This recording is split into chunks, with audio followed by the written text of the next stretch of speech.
Olá, meu nome é Fagner Dantas, esse aqui é o Prazer em Conhecer Lipe, seu ponto de encontro de livros, ideias e pessoas. Então, hoje mais um vídeo super especial aqui, saldo da Bienal do Livro da Bahia. Nós estivemos lá 2 dias, já apresentamos aqui o primeiro vídeo, com os primeiros 10 livros, se eu não me engano, que nós compramos lá no primeiro dia, e agora trago os últimos livros que nós compramos na Bienal de Livros da Bahia de 2026. Inclusive, da mesma forma que nós conversamos lá no primeiro vídeo sobre o encontro também que nós tivemos muito legal, para além das aquisições dos livros, o encontro com o autor Rodrigo Lima, querido amigo.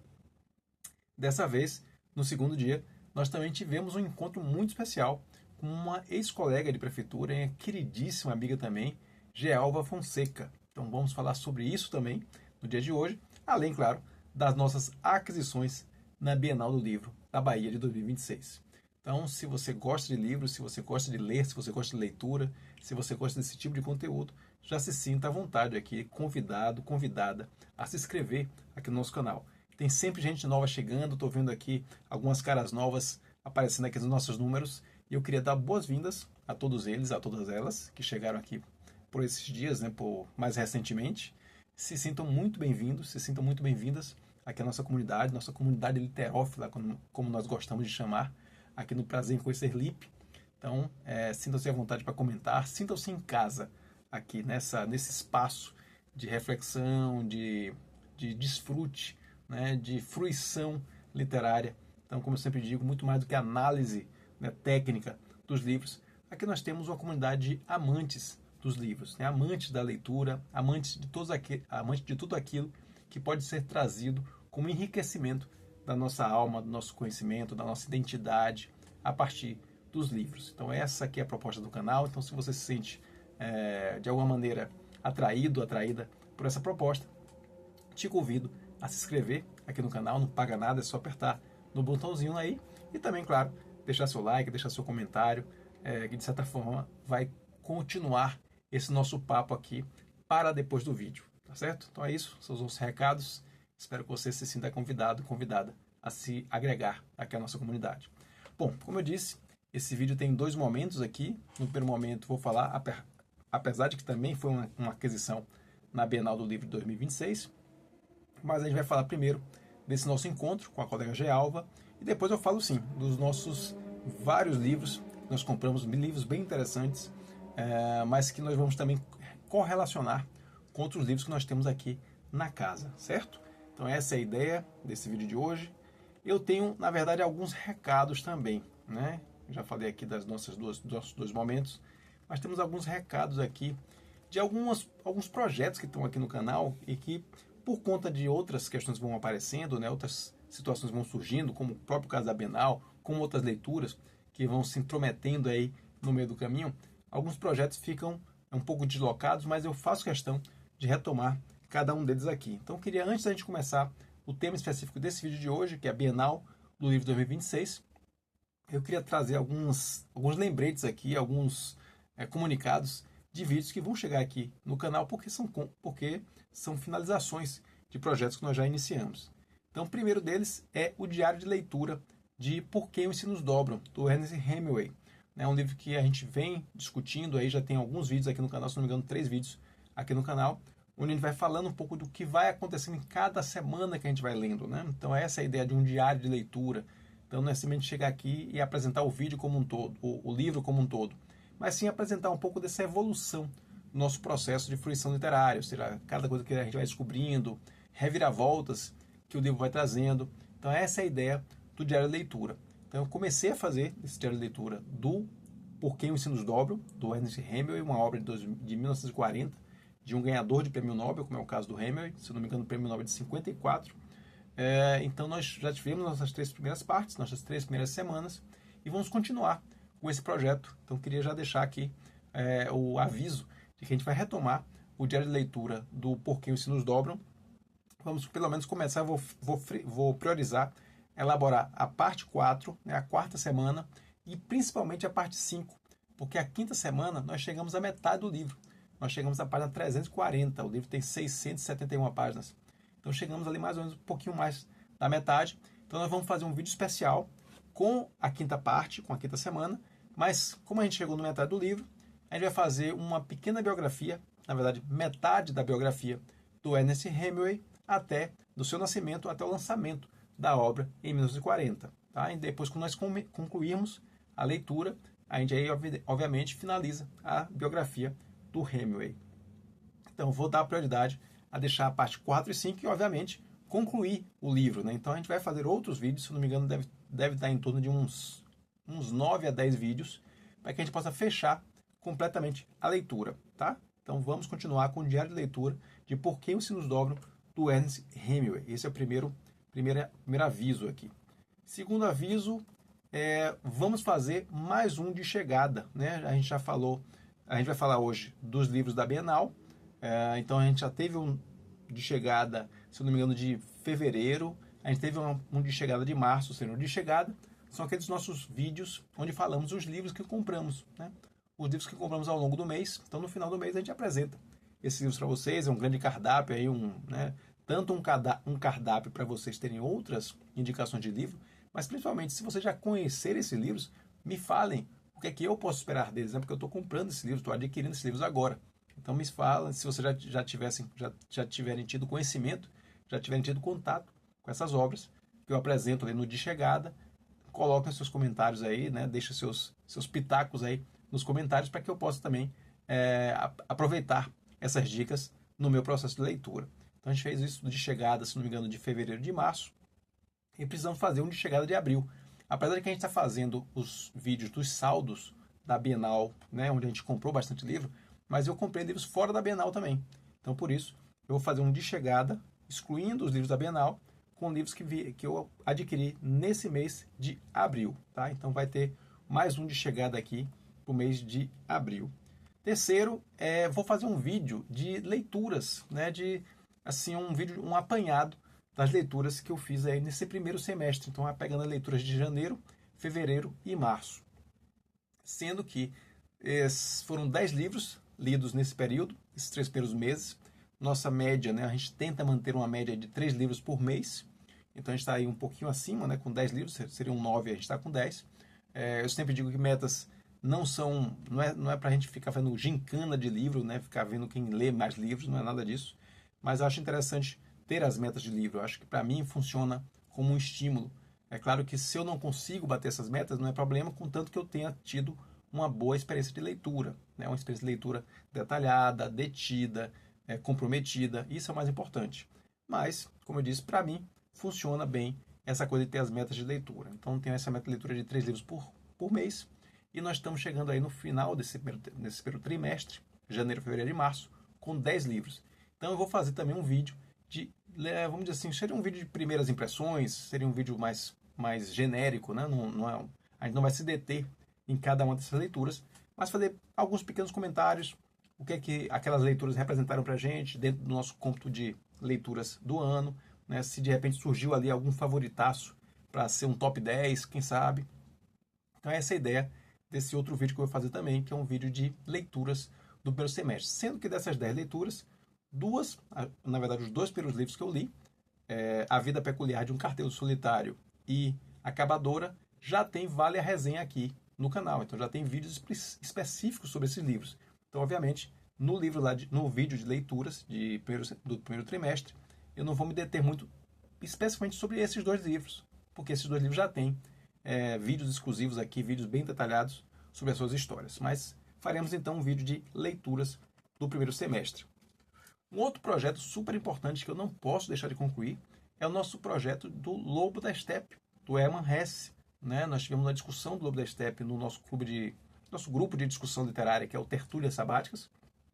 E por conta disso, nós trouxemos o Lobo da Steppe aqui para o canal. Então nós já temos 3 vídeos aqui apresentando o enredo. Né? Rapidamente, eu acho que no primeiro vídeo eu falo rapidamente sobre a vida do Hermann Hesse, mas não é uma biografia detalhada. Mas aí eu apresento, aí sim, o enredo da obra dividido em 3 partes. E ficou faltando a 4ª parte, que na verdade não é do enredo, ou seja, a gente já concluiu a história do livro, mas eu sempre gosto de fazer um vídeo de discussão, de reflexão, trazendo um pouco da fortuna crítica sobre aquela obra. Então é o que a gente vai fazer no nosso 4º vídeo, né? Desses vídeos que eu estou colocando aqui como promessas aqui para o canal.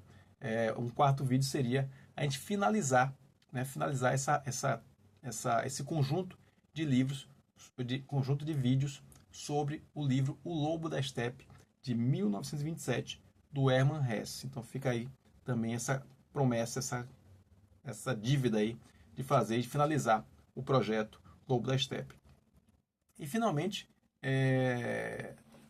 eu acabei não fazendo não desenvolvendo esses roteiros e já produzindo esses vídeos anteriormente, porque evidentemente algumas leituras se encaixaram aí, enfronharam no meio aí das nossas atividades, e eu queria destacar nesse mês de abril nós fizemos 3 leituras, né? Essas leituras foram super impactantes. Primeiro, obviamente, a conclusão do Porquê os Sinos Dobram, do Ernest Hemingway. Nós concluímos agora, então a gente vai fazer o diário de leitura, porque cada semana eu tenho as anotações, então vou continuar fazendo o diário de leitura por semana, mas bem provavelmente eu vou fazer um Vale a Resenha do Porquê os Sinos Dobram, né? Uma apresentação mais geral sobre o livro como um todo, independente do nosso diário de leitura, mas provavelmente vou fazer isso.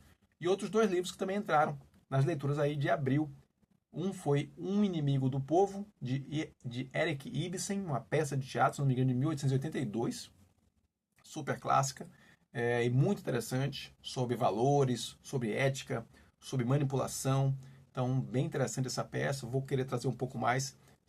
Espero poder falar mais sobre ela a partir dessa apresentação de leituras que a gente vai fazendo, né? Mas se eu puder me deter e de repente fazer um vídeo exclusivo sobre O Inimigo do Povo, acho que vale muito a pena, que tem muitos elementos ali para a gente chamar a atenção. Além disso, fui também atravessado aí por um livro fortíssimo, um texto magnífico, que era um pecado literário. Eu não tenho lido esse texto até agora e pude riscar esse pecado literário, porque esse foi o texto de discussão agora de março, nossa obra de março, lá nas tertúlias sabáticas, nosso clube de discussão literária. Então nós discutimos Quarto de Despejo, de Carolina Maria de Jesus, de 1960. Um texto fortíssimo, na mesma linha aí dessa miséria humana que está retratada em Vidas Secas, de Graciliano Ramos, de 38, ou Vinhas da Ira, do John Steinbeck. Então são livros que mostram uma miséria humana, uma degradação humana muito forte. E o livro da Carolina Maria de Jesus vai nessa mesma toada, um relato muito duro, muito cru, né, do que ela vivenciou na favela do Canindé. A história da Carolina Maria de Jesus é uma história por si só já extremamente rica, um processo de superação e de um apego a esse sonho, a esse desejo da escrita, que é muito impressionante dentro das condições em que ela vivia, manter acesa essa chama, né, da escrita, da condição de escritora, da condição de artista, é algo muito impressionante. E ela conseguiu uma ascendência fantástica. O Quarto de Despejo foi um sucesso absoluto, inclusive fora do país.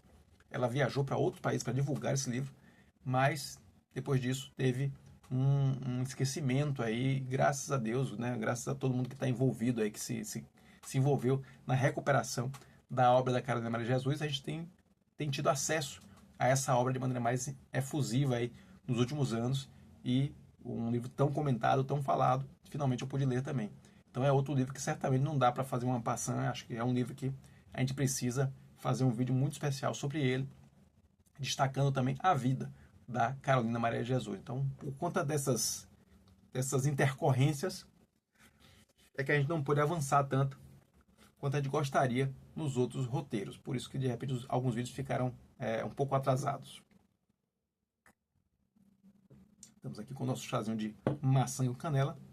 E acho que agora a gente já pode sim. Avisos todos dados. Acho que não tem mais nada aqui. Agora sim, agora vamos entrar no nosso papo sobre a Bienal do Livro da Bahia 2026. Então, como eu disse, vou deixar aqui na descrição do vídeo o link para o vídeo que eu fiz do primeiro dia de Bienal, né? Então esse é o nosso vídeo do nosso segundo dia de Bienal. Eu fui 2 dias para a Bienal apenas. Eu tenho que admitir que o ingresso estava um pouco salgado, né? R$ 33. Eu, como não tenho direito a meia, não tenho direito a nenhum tipo de benefício, então paguei meus R$ 33 lá. Acho que ficou um pouquinho salgado, eu imaginava que seria algo em torno de R$ 20, R$ 22. Mas, de qualquer forma, fizemos a escolha de estar nesses 2 dias. Então eu fui no sábado, passei o sábado todo lá. tive várias oportunidades de procurar livros, de garimpar livros, e tive esse encontro com o Rodrigo Lima, querido amigo, que estava lá divulgando seu livro, seu romance Tatu, o Pianista. E nesse segundo dia, eu iria no domingo, mas preferi ir na quarta-feira, que foi quarta-feira? Na terça-feira, que inclusive foi um feriado, foi 21 de abril. 21 de abril? 21 de abril, nós estamos em maio já. Então foi 21 de abril, foi feriado, então tive a oportunidade de ir na terça-feira.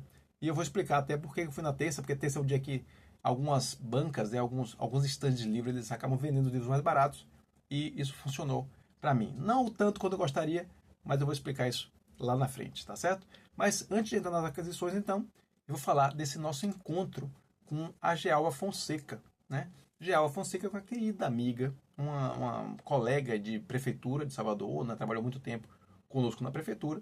Hoje está exercendo uma outra atividade, se não me engano, no município de Jandaíra, está na condição de secretária de turismo de Jandaíra. E a Gealva, e eu pude acompanhar isso nas redes sociais, sempre vinha se destacando, né, pelo seu interesse com a leitura, né, sua produção de contos. Então, ela já vinha participando de algumas coletâneas. Então já via que a Gealva tinha, de fato, né, essa veia artística estava bem pronunciada, no caso dela. Mas eu não tinha tido contato ainda com a obra em si, né, com o livro que ela, de fato, produziu e lançou em 2025. Então, finalmente tivemos essa possibilidade, porque fiquei sabendo que ela faria também uma atividade de divulgação desse livro lá na Bienal e, claro, marcamos para nos encontrar. Então foi um encontro muito bonito, muito tocante, né, reencontrar a Gealva nessa nova condição, né, não mais como técnica da Secretaria de Desenvolvimento Urbano, mas como uma escritora.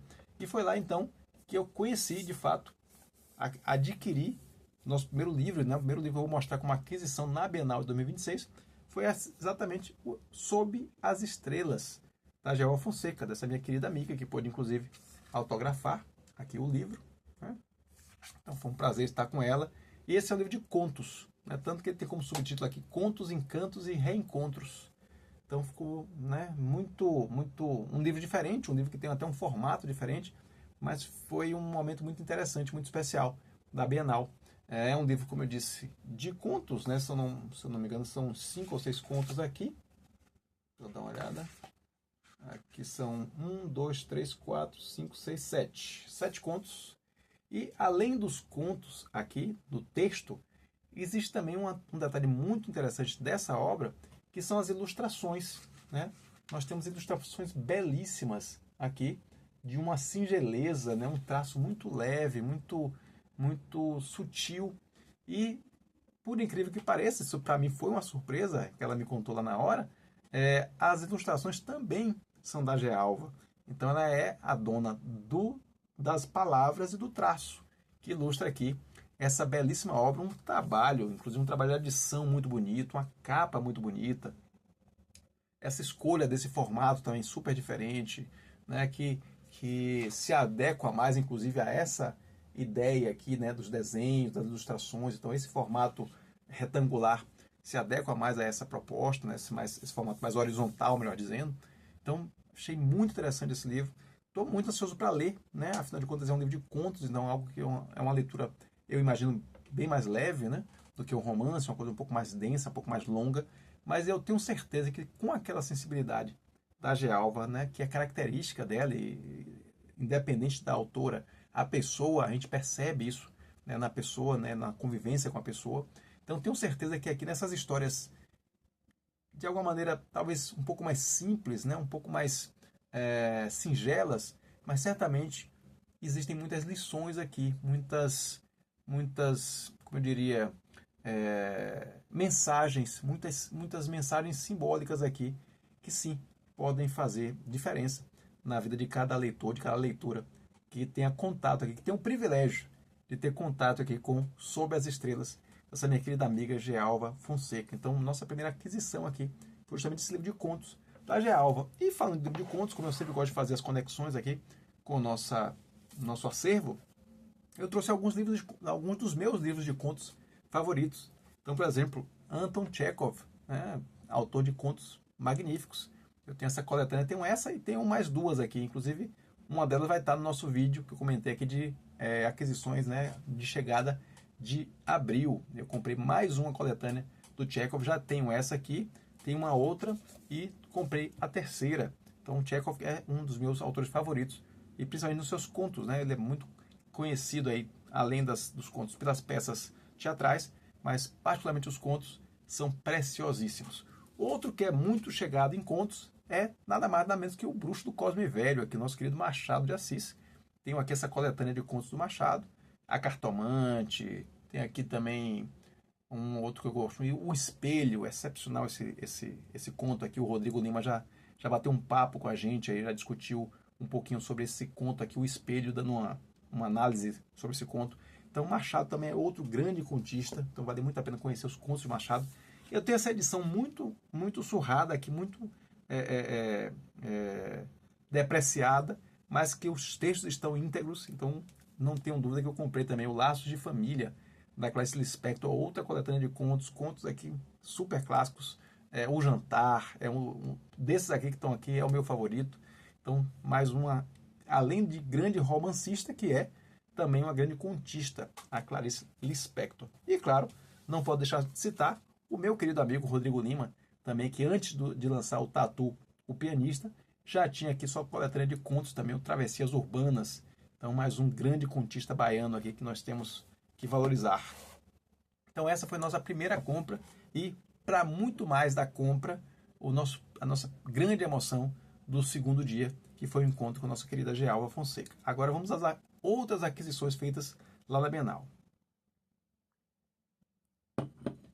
A principal delas, as principais, melhor dizendo, eu diria que foram lá no stand da Outlet Books.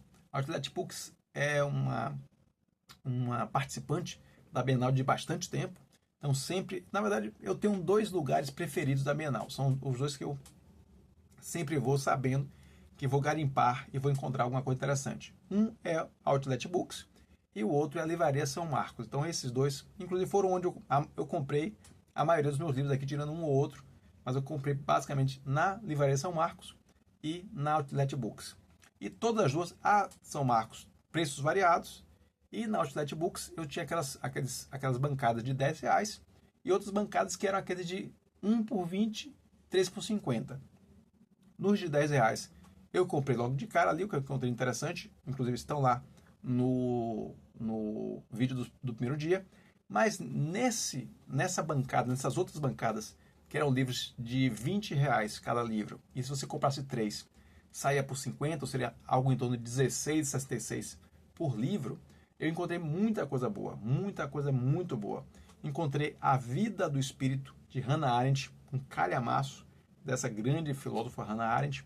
Encontrei também uma coletânea do meu queridíssimo Franz Kafka, a coletânea Blumfeld, Um Solteirão de Mais Idade e outras histórias. Muito interessante, calhamaço também.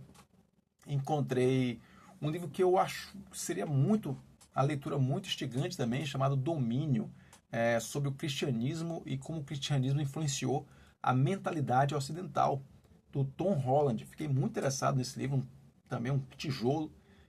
Mas todos esses livros eu observei lá, e observei também os que eu vou mostrar aqui, mas esses eu acabei comprando.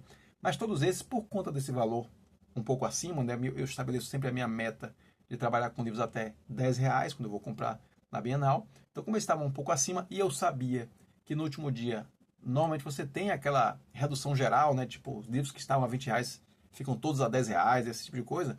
Então eu imaginei, vamos deixar esses livros aqui. Comprei o que tinha que comprar por R$10, mas os mais caros eu deixei lá justamente para voltar no último dia. Então, quando eu voltei no último dia, de fato, os livros estavam todos a R$10, então valeu a pena por isso. Mas, por outro, tenho que admitir que perdi esses livros todos que eu citei aqui. Obviamente, quando eu cheguei lá, não encontrei mais, né? Então, a gente sempre aposta que não vão ver, ou que está lá em algum lugar mais escondido, ou que está por baixo dos outros livros, ninguém vai achar e só você vai achar. Mas, na verdade, eu realmente não encontrei. Então, dos que, de fato, eu tinha separado nesse primeiro dia, eu encontrei apenas 2. Então, eu tinha separado lá, tipo, uns 10 livros, né, que valia muito a pena comprar se estivessem a R$10. Então, desses 10 livros que eu separei, eu só consegui comprar 2, que eu ainda consegui encontrar lá. Mas valeram a pena, a ideia é essa mesmo, né? Com quem joga esse jogo, né, de Bienal, de Feira de Livro, de repente tentar voltar depois para um preço mais interessante, obviamente você corre o risco de não encontrar mais o livro lá. Então isso faz parte do jogo. Fato é que eu fiquei muito feliz de ter encontrado 2 dos livros que eu já tinha separado. Dessa vez agora, claro, por R$10. Então vou começar com o que eu considero talvez, né? Posso dizer que foi a melhor compra assim, desse segundo dia de Bienal. E eu acredito que talvez, se não foi a melhor, certamente foi uma das 2, 3 melhores. Né? Tá no top 3 aqui, o Isis Americana, né? A Vida e a Arte, de Sylvia Plath. Esse é um livro de Cal Rollinson, se eu não me engano aqui eu tenho as datas, eu gosto sempre de colocar as datas aqui pra gente, no meu roteiro. Então vou colocar aqui para vocês. Ele é um livro original de... publicação original de 2013, que no Brasil foi publicado pela Bertrand Brasil em 2015, com tradução de Regina Lira. Do que é que trata esse livro aqui? Primeiro, vamos falar de Sylvia Plath. Né? Sylvia Plath é uma escritora norte-americana que é conhecida como sua produção de poeta, né? Poetisa, e também de escritora romancista. Então, eu conheci Sylvia Plath a partir do Clube de Leitura Normal, da nossa queridíssima Maria Camila Moura. Aliás, queria, né, fazer um breve parênteses aqui. Quando eu estava fazendo esse roteiro para esse vídeo agora, né, eu estou gravando isso no sábado de noite, esse vídeo deve estar sendo colocado no domingo de manhã. Enquanto eu estava fazendo esse roteiro, eu tive contato com uma pessoa de nome Paulinha dos Santos, que entrou em contato comigo, que também tem um canal, né, produz conteúdo também sobre literatura, e que ficou sabendo, né, entre aspas, me conheceu a partir dos comentários que eu fiz lá nas aulas sobre o Crime e Castigo da Maria Camila Moura, né, na leitura, que ela faz uma leitura guiada, né, ela, todo ano ela escolhe, é escolhido, na verdade, não ela, mas os colegas, né, escolhem uma obra e são dadas aulas abertas, né, são dadas aulas no YouTube, estão disponíveis, né, qualquer pessoa pode entrar no YouTube agora, fazer a busca por Maria Camila Moura, e você vai encontrar, além de material muito interessante, você vai encontrar essas aulas abertas, essas leituras dirigidas, como ela chama, que são totalmente gratuitas e são muito, muito enriquecedoras.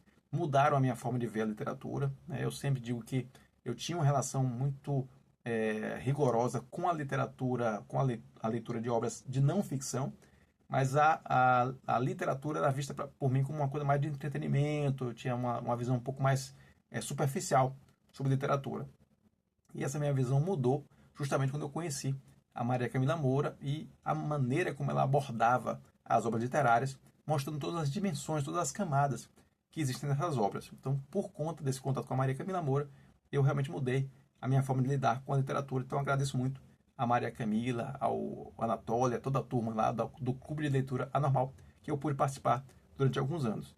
Fato é que a Paulinha dos Santos conheceu, né, viu esses vídeos da Maria Camila Moura sobre Crime e Castigo e viu nos comentários, nos vídeos, e a gente acabou se conhecendo. Estávamos batendo papo sobre livros agora há pouco. Então, queria aproveitar para deixar também um grande abraço aqui a Paulinha dos Santos e do canal, se não me engano, Paulinha dos Santos Leitura em Família, né, bem interessante, com os seus 3 leitores mirins que ela formou desses 3 filhos. Então, maravilhosa família. Um grande abraço aqui a Paulinha. A gente trocou umas ideias bem interessantes sobre literatura. Então, fica aqui o nosso abraço para ela, que também se tornou seguidora lá do Instagram, do @Prazer em Conhecer Lipe no Instagram. E o papo lá continua sempre, depois daqui do vídeo do YouTube, o papo é lá no Instagram. Bom, então voltando aqui ao assunto, foi justamente no Clube de Leitura Normal da Maria Camila Moura que eu conheci a Sylvia Plath e conheci sua grande obra, né, seu grande romance, A Redoma de Vidro. Né, uma obra magnífica, né, onde nós acompanhamos aí a degradação mental e o desencaixe social da Esther Greenwood, que é a personagem principal, né, a protagonista, inclusive que flerta com o suicídio. Então, saber isso, né, acompanhar essa história no livro, sabendo que a Sylvia Plath ela é uma autora que, infelizmente, acabou que se suicidou aos 30 anos de idade, né, uma autora que poderia ter produzido muito mais. Então, não só a produção dela como romancista, mas, e que me interessa, portanto, com essa obra aqui, com essa biografia, me interessa conhecer como ela chegou a esse extremo, né, o que levou essa autora, essa promissora autora, a esse extremo de tirar a própria vida. E além disso, tem um outro detalhe também. Como eu conheci a Sylvia Plath através do A Redoma de Vidro, que é um romance, belíssimo romance, por sinal, eu não conheço muito a sua obra na área da poesia. E, coincidentemente, quando ela foi citada no livro do John Sutherland, que eu também tenho aqui uma das grandes leituras que fiz, uma breve história da literatura, quando ele cita a Sylvia Plath, ele cita a Sylvia Plath muito mais pela sua produção de poetisa, né, de poemas. Então me interessa também muito conhecer esse outro lado da Sylvia Plath, que eu não conheço tanto. Eu conheço mais justamente a romancista. Então eu acredito que esse livro vai me trazer também esse outro lado da Sylvia. Então acho que esse para mim foi uma das grandes obras. Esse aqui eu dei muita... agradeci muito por ter encontrado ele de novo no último dia por 10 reais, porque eu tinha visto lá no primeiro dia e fiquei assim com aquela vontade de comprar. Não comprei por causa do preço, né? Estava acima da minha meta ali de 10 reais, mas gostei muitíssimo de ter encontrado de novo lá no último dia por 10 reais. E claro, só fazendo a conexão com outros livros aqui, adoro livros que são biografias de autores. Então tenho dois exemplos aqui. Essa aqui, A Vida de Philip K. Dick, né? Esse grande autor de ficção científica, grandes livros, grandes contos, grandes histórias que acabaram indo para o cinema também. Então, mais um exemplo aqui de livro que fala sobre o autor. E esse aqui que eu já apresentei aqui no canal, foi uma obra fundamental para a nossa discussão lá sobre o processo de Franz Kafka, que é o livro do Gerhard Georg Lemaitre, né, que é o Kafka, né, uma biografia do grande escritor tcheco Franz Kafka. Então, mais um livro aqui que trata sobre a vida dos autores, né? Eu sempre digo, o texto literário ele tem que se manter de pé sozinho, ele tem que ter a sua importância, ele tem que ter a sua capacidade de interessar ao leitor pelo que ele é em si, enquanto texto. Mas, obviamente, se você pode agregar na sua leitura o conhecimento sobre o autor, sobre a vida do autor, sobre a biografia do autor, claro que isso dá um outro, vamos dizer assim, dá uma outra camada para a sua leitura. Não eu sempre digo, não pode ser essencial conhecer o autor para se relacionar com o texto, que aí acho que fica uma relação um pouco complicada. Mas certamente conhecer a vida do autor vai lhe permitir se relacionar de uma outra maneira e ler aquele texto de uma outra maneira. Então, gosto muito quando eu tenho a oportunidade, como nesse caso aqui, de ter contato também com esse outro lado da vida do autor para além das suas obras. Um outro livro que eu fiquei muito contente também de ter encontrado lá, tinha visto no primeiro dia, não comprei, e cruzei os dedos para encontrar lá no saldão já do último dia, na baciada, na xepa do último dia, e encontrei, foi esse aqui, o Como um Governo Deveria Ser, do Jadep Prabhu. Jadep Prabhu, obviamente, me parece que um pesquisador indiano, e esse livro vai trabalhar muito em cima da revolução e dos avanços conseguidos aí pelo Estado, né, pelo governo indiano nos últimos anos. Né? A Índia se tornou uma das grandes economias do mundo, então certamente temos aqui algumas lições, algumas políticas públicas, né, alguns exemplos de políticas públicas, exemplos de como o Estado pode, de alguma maneira, impulsionar o desenvolvimento nacional. Então, estava muito ansioso para ler esse livro aqui. Já tinha visto esse livro, inclusive, na bancada de promoções da Livraria Leitura, aqui do Shopping da Bahia, aqui em Salvador. Quando eu vi lá, assim que eu vi, fiquei muito interessado, mas lá era R$ 24,90. R$ 24,90. Quando eu chego na Bienal, encontro ele pelo aquele precinho, né, R$ 20 individualmente, e junto com 3 sairia R$ 16,66, mas eu cruzei os dedos e esperei encontrá-lo lá na xepa do último dia por R$ 10 e, de fato, encontrei e comprei. Então estou muito ansioso também para ler esse aqui, que obviamente é um livro de não ficção, mas é uma área que me interessa demais, porque foi o tema do meu mestrado em administração pública, né? Eu concluí um mestrado em administração pública em 2012, e meu tema foi justamente isso, foi Estado, foi desenvolvimentismo, foi política industrial. Então é um tema, esse tema de como o Estado atua junto à sociedade, como o Estado é parte, pode ajudar ou não ao processo de desenvolvimento nacional. Então isso me interessa. Tive a oportunidade de conversar com grandes especialistas nessa época, né? Um prazer enorme ter conversado com Bresser Pereira, né? Uma figura aí icônica do pensamento econômico e administrativo do Brasil. Então tudo isso foi graças a essa pesquisa que eu fiz. Então até hoje me interessa muito entender o papel do Estado na sociedade, entender como o Estado pode ou não ajudar, como o Estado pode prejudicar ou pode impulsionar o desenvolvimento nacional. Então, tenho alguns exemplos aqui na casa, claro, tanto livros que eu adquiri na época do mestrado, como livros que eu ainda venho adquirindo, porque o tema continua me interessando muito, né? Esse papel do Estado no desenvolvimento nacional. Então, por exemplo, eu tenho de todos os lados aqui, os mais à direita e os mais à esquerda. Então, por exemplo, esse aqui é do Aldo Musacchio e do Musacchio e do Sérgio Lazzarini. Sérgio, que foi uma figura muito legal, um cara que eu conheci através do professor Sandro Cabral. Fizemos aqui um evento de discussão do seu outro livro, também o Capitalismo de Laços. Então aqui o Sérgio, junto com o Aldo Musacchio, discutem bastante aqui a ideia dessa reinvenção do Estado, né? Eles chamam aqui de reinventando o capitalismo de Estado, o Leviatã dos negócios, Brasil e outros países. Então aqui, claro, é uma visão mais crítica a essa atuação do Estado. Da mesma forma aqui, eu diria que uma visão também mais à direita é esse aqui, A Quarta Revolução. Esse aqui é do John Micklewhite e o Adrian Woodrich. A Quarta Revolução, a corrida global para reinventar o Estado. Outro livro que eu também li na época do mestrado. Na verdade, não. Na época do mestrado, não. Esse aqui é o livro depois. Mas, como eu disse, continuo me interessando muito pelo tema do Estado, da reinvenção do Estado, do papel do Estado no desenvolvimento social. Esses outros dois aí já são mais do lado, vamos dizer assim, mais à esquerda, né, que enxergam que o Estado tem, de fato, um papel nesse processo de desenvolvimento.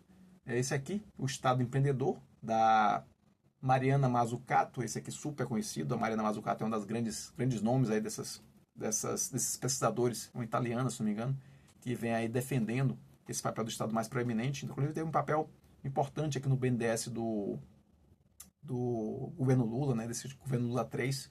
Ela teve algumas missões aqui, ela teve algumas discussões aqui junto ao BNDES. Então, um livro que me ajudou muito na época também do mestrado. E esse aqui talvez esse foi o livro de cabeceira. Na verdade, os vários livros desse cara aqui, né, que são alguns livros do Ha Zhongshang, né, para todo mundo que fala do Byung-Chul Han, né, que é um dos meus autores favoritos também, é claro. Todo mundo conhece o filósofo nascido na Coreia do Sul, mas que teve grande parte do seu processo de desenvolvimento, né, muito conhecido pela sua atuação na Alemanha, né, então é um coreano-alemão. Aqui nós temos um coreano-inglês, né, o Ha Zhongshang também é coreano, sul-coreano, e teve seu desenvolvimento acadêmico, né, nas universidades americanas e nas universidades britânicas.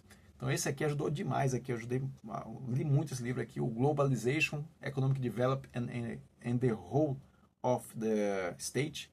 Então esse aqui me ajudou bastante, como eu disse, esse aqui já está mais nessa linha do realmente o Estado precisa estar presente para garantir aí, para impulsionar o desenvolvimento nacional. Como eu disse, é um tema que me interessa muito, e o livro do Jadep Prabhu, que foi o que eu comprei na Bienal, vai nessa linha, e certamente eu estou ansioso para lê-lo também, adquirir mais voltar a estudar um pouquinho mais de Estado, né, que é um tema que sempre me interessou muito.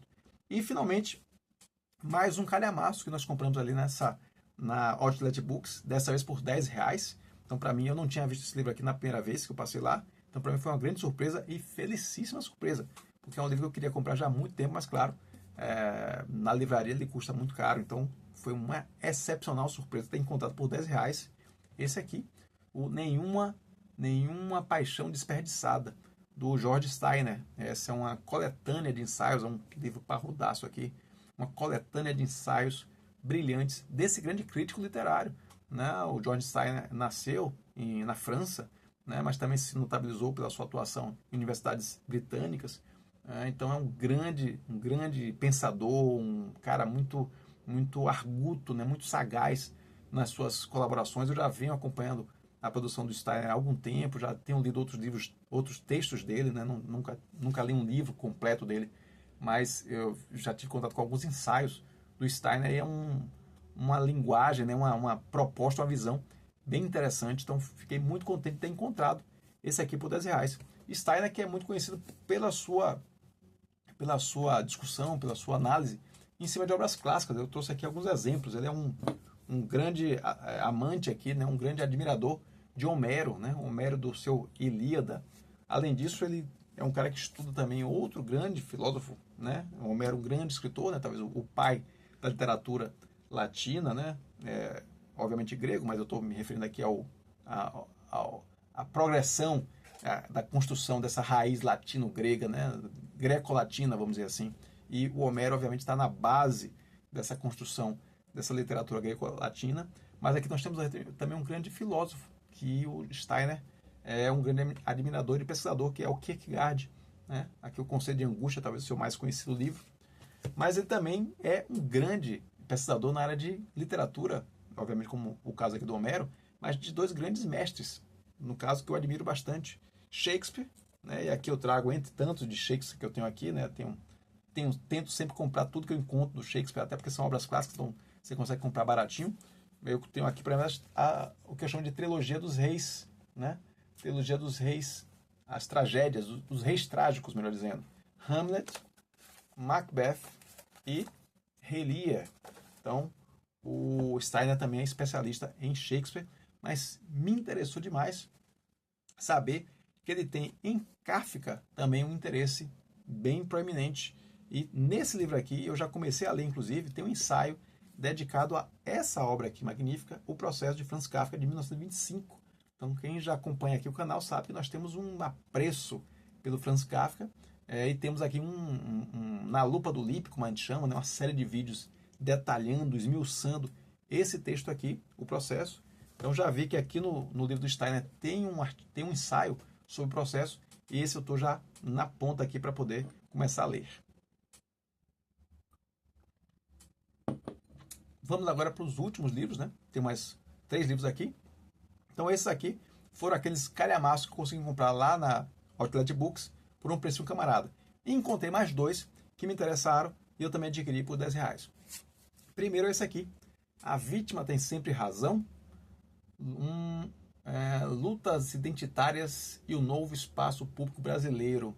Esse aqui é do Francisco Bosco, lançado aí pela Todavia. Esse é um livro polêmico, né? O Francisco Bosco, inclusive, teve envolvido numa polêmica recente aí com relação a questões femininas. O Francisco Bosco acredito que seja filósofo, a formação dele. Ele tem uma participação, ele é mais conhecido pela participação num programa no Multishow, se não me engano, Papo de Segunda, ali uma roda com vários homens discutindo vários assuntos. Ele integra esse elenco aí desse programa. Tem se apresentado aí, tem atuado também no campo do debate público. Ele tem um outro livro também que eu achei bem interessante, não comprei ainda, mas esse me interessou bastante, que chama-se O Diálogo Possível, né, onde ele vem discutindo essa questão da possibilidade de manutenção de um diálogo sadio, né, como é possível ainda tornar o diálogo sadio em um mundo polarizado, né, no caso do Brasil também particularmente polarizado.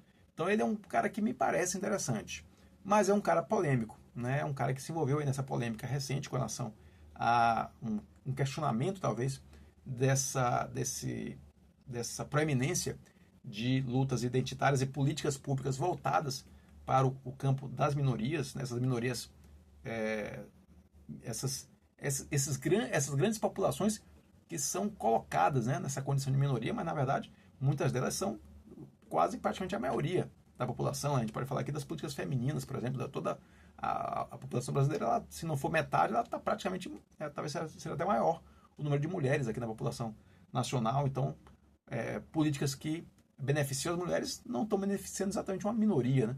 Mas é disso que se fala quando a gente está falando de políticas identitárias. Então a gente está falando de políticas que visam atuar a partir de alguns grupos que se colocam nessa condição de um certo desprivilégio, né? um certo isolamento, um certo prejuízo, né, histórico que precisa ser recuperado, né? Uma dívida histórica que precisa ser paga. Então acho que obviamente não li o livro, né? Acabei de comprar, mas acredito que o livro vai nessa linha, questionando essas políticas, questionando essas abordagens. Então, como eu disse, é um livro polêmico, mas me interessou aí pelo tema. Eu tenho buscado me aproximar do tema das políticas identitárias. Tem alguns exemplos aqui que falam sobre isso, né? A Djamila Ribeiro, com seu pequeno manual antirracista, esse aqui eu acho bem conhecido. Comprei recentemente também o do Silvio Almeida, né? Racismo Estrutural. E tem também, para além do viés da raça, tem também o viés de gênero. Esse aqui da Márcia Tiburi, Feminismo em Comum, também vai nessa linha de discutir as políticas identitárias, discutir o papel dessas políticas. Evidentemente existe, de fato, um gap histórico que precisa ser recuperado, né? Um vão histórico que precisa ser recuperado para essas populações. E acho que a discussão é como fazer isso da melhor forma possível. Me parece que o Francisco Bolso está se propondo aqui a discutir, a questionar, eventualmente, algumas certezas, algumas indicações tidas como consensuais e que podem não ser tão consensuais assim. Seguindo adiante, vou para outro, ainda no campo da polêmica, porque esse autor aqui é conhecido como um autor de direita, um autor conservador. Inclusive tem um livro, né, Como Ser Conservador. Também parece que ele se coloca nessa posição e se coloca de maneira muito incisiva, né, na defesa desses ideais, desses valores, mas no campo do conservadorismo. Mas sempre que eu ouvi falar desse cara, sempre foi, né, reconhecendo, independente dessa posição política, ideológica, reconhecendo a sua capacidade discursiva, a sua capacidade de produzir um texto de alta qualidade. Então, o que me chega é isso, né? Independente dessa posição política, dessa posição ideológica, não me chega como alguém, né, um cara chapéu de alumínio, um maluco, terra plana, nada disso. É um cara que é extremamente rigoroso e extremamente denso nas suas colocações. Então, por conta disso, eu acabei comprando também, porque quero, né, acho que vale a pena ler todo mundo e é evidente fazer o filtro, né, a partir da leitura, né, essa coisa de você do dizer não li e não gostei é que eu não sou muito favorável. Então, se você, né, tá criticando alguém, é interessante pelo menos conhecer a obra até para saber o que criticar. Então eu sempre faço questão de ler todos os autores que me chegam, desde que cheguem com essas prerrogativas de trazer um texto de qualidade. Então me parece que é o caso aqui do Roger Scruton, né? E aqui eu comprei dele o Sobre a Natureza Humana, né? Um livro curtinho, são 3 palestras aqui, e todas elas discutem um aspecto que eu acho particularmente interessante, que é essa negação da tese de que nós seríamos aí meros processadores genéticos, né? Que tudo está definido, tudo está previamente definido a partir dos genes, a partir das nossas relações biológicas. A nossa evolução biológica explicaria, né, os nossos comportamentos. E o que o Roger Scruton coloca aqui, e me parece que é uma posição com a qual eu coaduno, é que nós somos mais do que isso, né? Os seres humanos produzem cultura, os seres humanos refletem sobre si mesmos, então são mais do que meros processadores genéticos. A exemplo aqui, talvez uma das obras que mais discute isso, né, que mais enfatizam esse lado do peso da genética sobre o nosso comportamento, é o livro do Richard Dawkins, né, O Gênio Egoísta, que eu tenho aqui também, foi uma leitura que eu fiz, não gostei nada, mas admito que é um texto básico, é um texto clássico, tem que ser lido, tem que ser incorporado ao repertório, mas eu não gosto, obviamente, daquela proposta desse peso tão grande sobre a genética. E o que eles chamam, né, ele faz uma comparação entre os genes, que seriam genéticos, seriam biológicos, e os memes, que seriam culturais, né?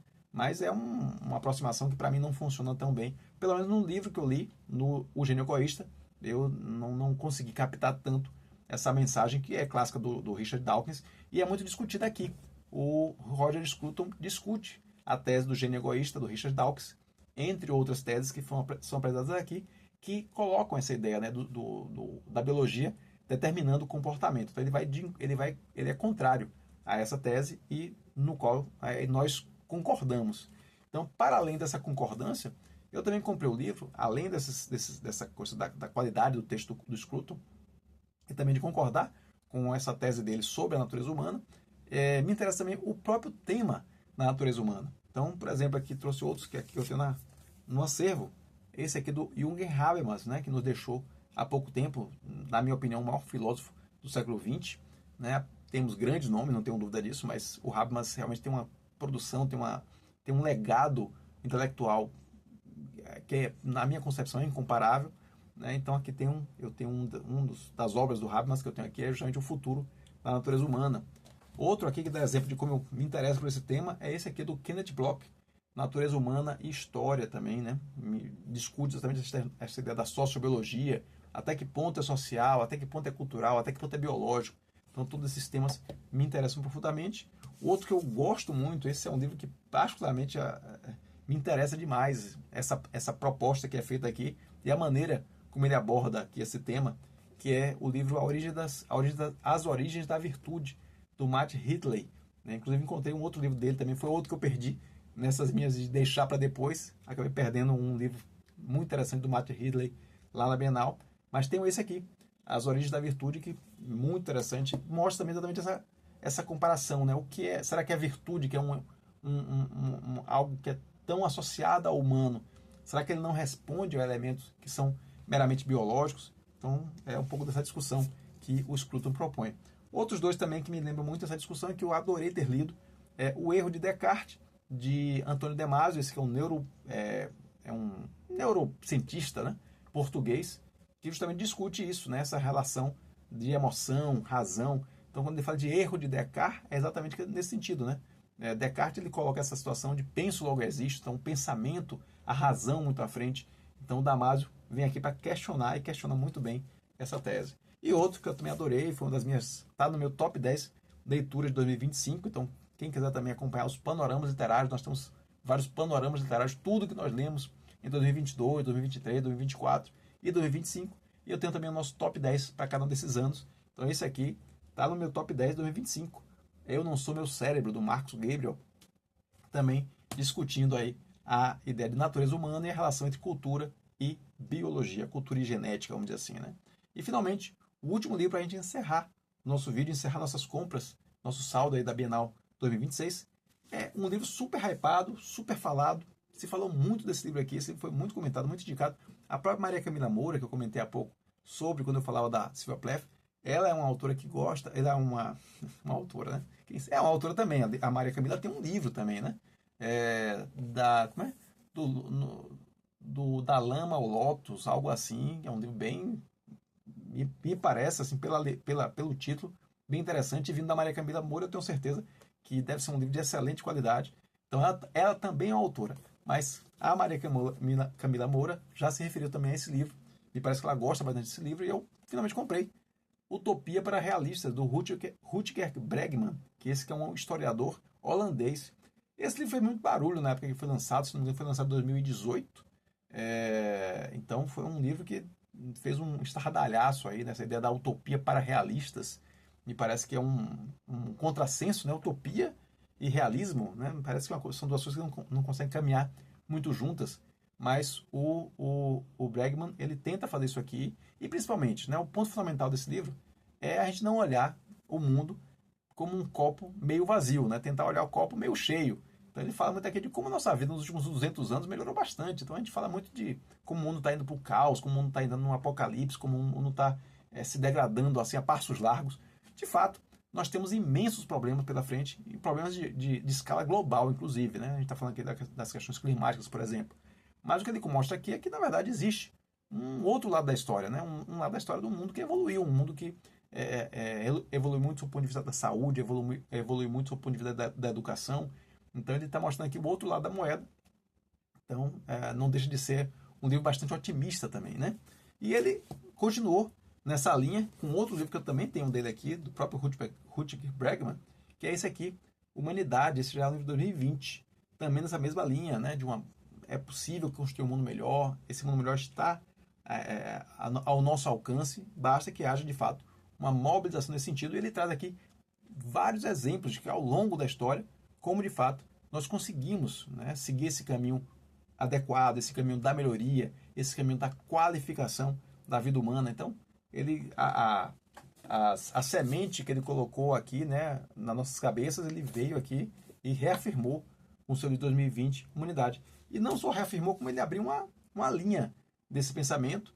Então tem um outro caso aqui, um outro livro, que vai nessa mesma linha dessa ideia de uma boa sociedade possível, né? Que é o Blueprint. Esse aqui é o livro do Nicholas Christakis, que é um grego, né, um matemático grego-americano. Ele lançou também esse livro em 2020, mesmo ano aqui do Humanidades. E aqui também ele vai na mesma linha, de que é sim possível a gente parar de olhar o copo meio vazio e começar a ver o copo meio cheio, e começar a haver esperança. E essa esperança ainda existe, evidentemente, desde que nós nos mobilizemos em torno dela. Esses livros me vieram muito bem a calhar, porque recentemente eu tive esse honroso convite da revista eletrônica Formas Nômadas, que é uma revista da Cidade do México, e que conheceu outros textos. Eu tenho alguns textos publicados, já vários artigos publicados aí na internet, e um desses artigos é um artigo que discute a ideia de utopia metapragmática, né? Uma ideia de que uma utopia não serve para ser realizada. O papel dela não é ser realizada, o papel dela não é ser uma linha de chegada. é ser uma linha de horizonte, né? Ser uma linha que lhe impulsione, que nos force a ir cada vez mais longe. Essa é a ideia da utopia. Não as pessoas que dizem, você é um mero utópico, você não tem conexão nenhuma com a realidade, você tá sonhando. Só que esse sonho é o elemento fundamental de deslocamento da alma humana, né? De deslocamento do espírito humano. Se o espírito humano não tiver essa vontade de alcançar o inalcançável, a tendência dele é necrosar, vamos dizer assim, uma necrose existencial, se a gente pode chamar assim. Fato é de que eu sempre coloquei isso, né? Coloquei isso em outros artigos, e esses artigos chegaram ao conhecimento do Daniel Uchoa, que é o editor da Formas Nômadas, e ele nos convidou, né? Fez esse honroso convite para que nós pudéssemos participar do 6º número da revista, que justamente discute, né? É possível uma utopia no século XXI? Então, obviamente, o nosso artigo, que já está lá disponível na internet, lá no site da Formas Nômadas, ele é um artigo que vai nessa linha de que é sim possível. Tanto que o nome do artigo é Em Tempos Incertos, exige-se utopias audazes. Então, se você gosta desse tema da utopia, se você gosta desse discutir, né, o papel desse desejo humano, desse propósito humano na condução das nossas vidas e como essa condução das nossas vidas interfere na construção de um mundo melhor, dá uma olhadinha lá, tanto no nosso artigo, quanto também nos livros aqui que eu acabei de falar, né, o Blueprint, do Christakis, né, e os 2 livros do Bregman, o Humanidades e principalmente o Utopia para Realistas, que foi nossa última comprinha lá na Bienal de Livros da Bahia 2026. Então é isso, gente, praticamente aí 1 hora de vídeo, falando um pouquinho sobre essas compras que nós, né, essas aquisições de livros que fizemos na Bienal de Livros de 2026, também desse encontro queridíssimo, né, com a nossa Gealva Fonseca, nossa amiga Gealva Fonseca. Então espero que vocês tenham aí tido aí um cardápio vasto, né, uma série de livros, não só os livros que eu comprei, mas eu sempre gosto de conectar com os outros livros aqui do acervo, para que você tenha o máximo de opções, o máximo de visibilidade, de opções de livros, de disposições de livros, para que de repente, se você já conhece algum desses livros, ou se você de repente, né, se bateu com esses livros, de repente tem até na sua estante e você ainda não pegou para ler, eu espero que esse vídeo tenha ajudado você a se empolgar e, quem sabe, ler algum desses livros que eu comentei aqui ou outros qualquer. Afinal de contas, esse é um canal de estímulo à leitura. Então não importa o que você leia, mas leia. Isso é fundamental. É isso, gente. Espero que vocês tenham curtido. Se curtiram, já deixa aqui o like nesse vídeo. Também se inscreve aqui no canal, sempre importante. Sempre tem gente nova chegando e eu quero, né, estar sempre aqui com mais pessoas para bater esse papo aqui no YouTube. E também lá, obviamente, segue a gente no Instagram, o @prazeremeconhecerlip lá no Instagram. E o papo lá sobre livros é quase diário. É isso. Obrigado pelo seu tempo. E lembre-se, a busca nos une. Um abraço.